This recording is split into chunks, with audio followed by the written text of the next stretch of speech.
네, 글로벌 마켓 리더 함께하겠습니다. 메리츠 존금증권 서동수 대리입니다. 안녕하세요. 네, 안녕하세요. 네.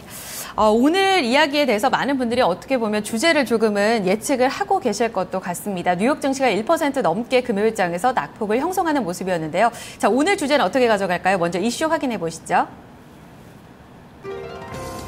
네, 오늘 이슈입니다. 안전자산과 위험자산 그 갈림길에 서 있습니다. 앞으로의 향방 예측해 보도록 하죠. 네, 오늘 제목을 좀 의미심장하게 가져오셨습니다. 일단은 금요일장에서 제가 오프닝 멘트에도 이야기를 했지만 글쎄요, 글로벌 증시의 어떤 위험자산 선호 심리가 조금 더 강력해지는 모습을 보였었거든요. 우리장까지만 본다면요. 그런데 안전자산 대 위험자산 이렇게 제목 가져오셨습니다. 좀 어느 방향으로 우리가 이야기를 나눠봐야 될까요? 미국 시장만 전일 본다고 하더라도요. 네. 그리고 뭐 선진 증시들, 뭐 유럽이라든가 미국 같은 경우는 큰 폭의 낙폭을 좀 보였었죠. 그리고 원자재 시장 또한 좋지 않았었습니다. 그런데 우리가 또 이것만을 생각할 거는 아니고요. 이러면은 이머징 증시도 같이 나빠야 되는 게 어떻게 보면은 당연한 결과거든요. 네.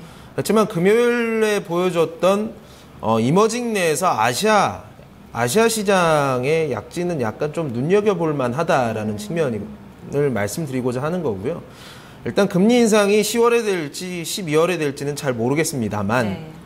이러한 자산들이 일방적으로 항상 움직이던 그 공식대로 움직이던 이런 모습들이 약간 좀 달라질 수 있는 가능성이 생긴 하루를 본 게 지난 금요일 하루였다라고 보시면 될 것 같습니다. 그래서 제가 맨 마지막에 다우 차트랑 국내 코스닥 차트랑 좀 비교를 해볼 건데요. 이따 보시면서 제가 좀 더 말씀을 드리도록 하겠습니다. 네, 일단 결론적으로 본다면 이머징 증시의 약진에 대해서 조금 주목을 해보자라는 의견을 압축적으로 제시를 해주셨는데 금요일장의 뉴욕 증시를 보면 달러가 약세로 출발했다가 장 후반 들어서는 다시금 강세로 돌아서는 모습이 나타났거든요. 이런 부분으로만 봤을 때는 다시 어떤 안전자산 선호 심리가 강력해지는 거 아닐까라는 의구심도 들거든요. 어떻게 이야기를 좀 풀어나가야 될까요? 그러니까 제가 결론적으로 말씀드리고자 하는 것은 네. 보통 이제 달러 자산이라든가 그 반대 포지션에 있던 자산들 여러 움직임들이 그냥 공식 그대로 움직였던 반면에 요즘 들어서는 그 공식이 완벽하게 지금 깨지고 있는 모습들. 그러니까 완벽하게 깨진다고 표현하기보다는 이러면은 항상 이러지 않았어 했던 네네. 것들이 좀 이상한 부분들이 상당히 많이 나오고 있다라는 얘기죠. 그래서 만약에 이머징이 반등이 될 수 있다면 금요일 날 같은 것을 하나의 근거로 좀 생각을 해볼 만하다라고 좀 생각을 해보시면 될 것 같은데요. 네. 일단 이제 전형적인 일반적인 공식은 어제 미국장에서 드러났습니다. 이제 블룸버그 따르면 일단 이번 금리 인상 연기는 미국 경제에 대한 우려로 인식을 하는 부분들이 좀 확인이 되기 시작했다 하면서 이제 시장이 좀 하락이 많이 발생을 했고요. 어떻게 보면 연준에 대한 좀 신뢰도도 좀 떨어지는 모습들. 그러니까 데이터에 의존했던 이러한 연준의 움직임이 시장에도 의존하는구나 하는 착각을 일으킬 정도로 시장에 대한 좀 신뢰성이 약간 조금 금이 가는 모습들을 좀 보여줬었고요. 어쨌든 이러한 흐름 때문에 미국 시장이라든가 유럽 증시 같은 경우 큰 폭의 낙폭을 좀 보여줬었다라고 보시면 될 것 같습니다.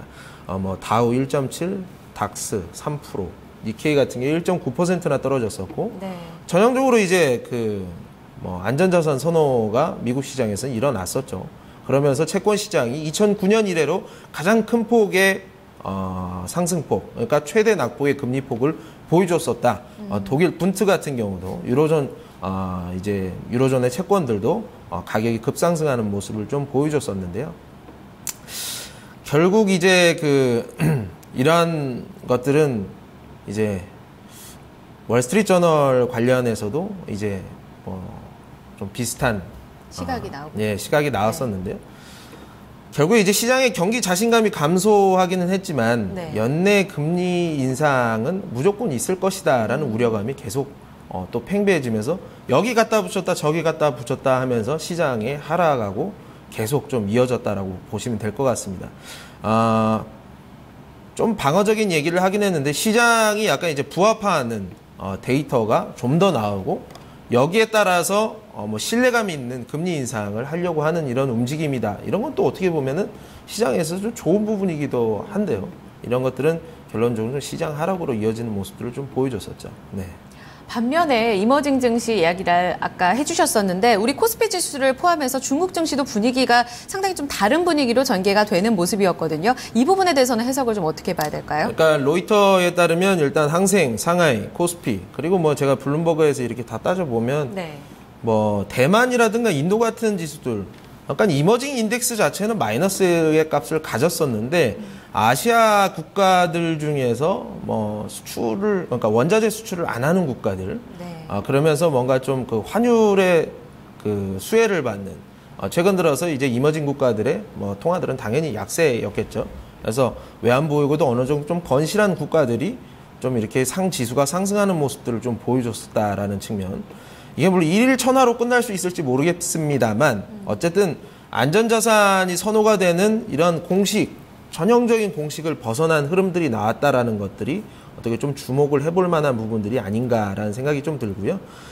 이러한 것들은 이제 그 스타트업 업체들, 그러니까 유동성 파티의 최대 수혜를 입었던 이 스타트업 업체들, 뭐 우리가 생각을 해보면 IT 테크라든가 바이오텍 이런 쪽이 전형적인 그러니까 비상장 주식들 이런 것들을 생각을 해보시면 될 것 같은데요. 월스트리트저널 따르면 이런 양적 완화 기조를 받았던 제가 말씀드렸던 그런 산업들 최근 12개월 내에 한 2배 가까운 넘는 수익률을 보였었는데 네네. 이런 금리 인상이 연기가 되자 여기에서 진짜 그러면은 이 스타트업 업체들이 좀 더 수혜를 입을 수 있다라고 하는 투자자들도 생겼는가 하면 네. 결국에는 연내 금리 인상할 거기 때문에 네네. 더 이상 뭐 연속성을 가져가기는 어렵다. 그래서 좀 이렇게 상반되는 이러한 모습들이 이런 비상장 업체들 사이에서도 일어났었다. 이런 것들이 안전자산 선호냐 아니면 위험자산 선호냐 굉장히 좀 헷갈리는 네.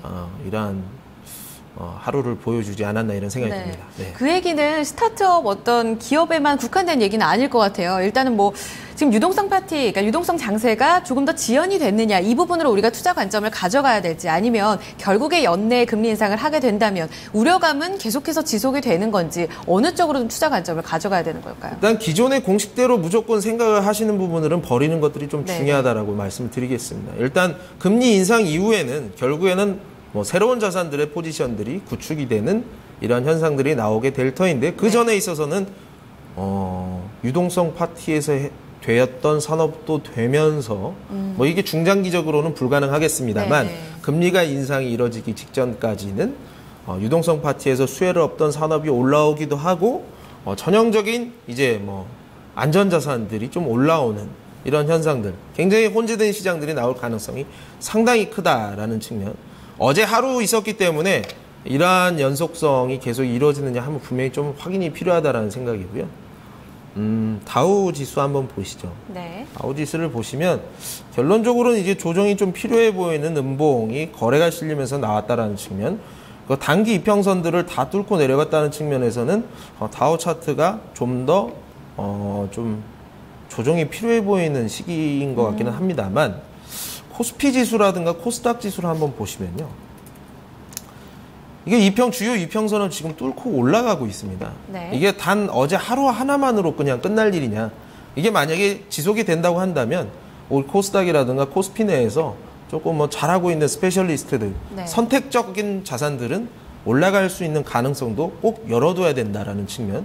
만약에 이러한 연속성이 있다고 한다면 이런 부분에 있어서는 선택적인 트레이딩 매수 관점이 꼭 필요하다라고 말씀을 드리겠습니다. 네, 투자 관점도 이 전망만큼이나 좀 혼재된 국면이 지속적으로 이어질 수 있다는 의견을 주셨습니다. 일단은 뭐 유동성 장세가 어느 정도 지연이 됐다는, 연기가 됐다는 기대감도 함께 반영되는 반면에 금리 인상이 올해 연내에 인상이 된다면이라는 이 물음표와 함께 의구심은 계속해서 지속이 될 전망이니까요. 이런 부분들을 함께 혼재적으로 좀 가져가시면서 투자 관점을 유동적으로 좀 변해보시는 관점이 필요할 것 같습니다. 자, 오늘 전략은 여기까지 정리해드리도록 하고요. 이 금리 인상에 대한 우려감에 대해서는 꾸준히 저희가 좀 팔로우업을 해드리니까요. 이 부분도 체크를 해주셨으면 좋겠습니다.